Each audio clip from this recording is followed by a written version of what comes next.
The closing stages of the Qatar Grand Prix added another layer of tension to an already tight title fight, with small details again influencing the balance heading into the season finale.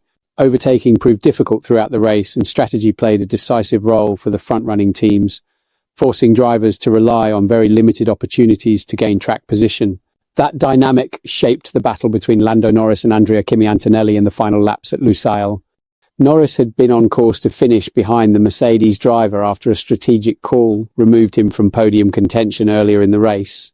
With similar pace and little room to create an overtaking window, the McLaren driver appeared locked into fifth place. However, the situation shifted on the penultimate lap, when Antonelli ran wide after losing rear grip in dirty air and slid off at turn 10. The mistake allowed Norris to move into fourth and gain 2 additional points, a small but meaningful change as he prepares for Abu Dhabi with a 12-point lead over Max Verstappen instead of 10. The moment sparked immediate reaction on the Red Bull pit wall.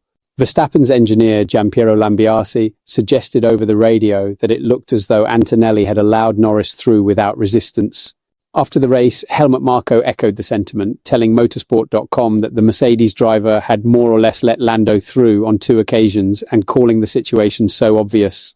Marko's comments came despite the lack of public evidence of any team orders or intentional cooperation between Mercedes and McLaren. While McLaren is a Mercedes customer, Toto Wolff has made clear his own interest in Verstappen as a long-term target, making the suggestion of deliberate interference more complex than Marko implied. Antonelli, for his part, rejected the insinuation and laid out his version of events. He explained that while pushing on the hard tyres and gaining on Carlos Sainz ahead, he became unstable in the Williams' slipstream. The sudden loss of rear stability forced him offline, causing the error that opened the door for Norris to pass.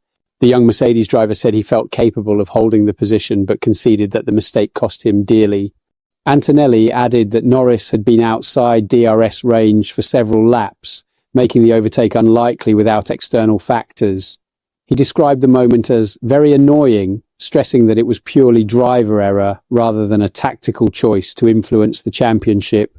As the paddock shifts to Abu Dhabi, the debate over intent is likely to fade behind the larger focus on the title decider. Still, the exchange highlights how every point, every error, and every perception matters at this stage of the season. What's your take on this situation? Share your opinion below, and don't forget to subscribe to the channel for more Formula One updates.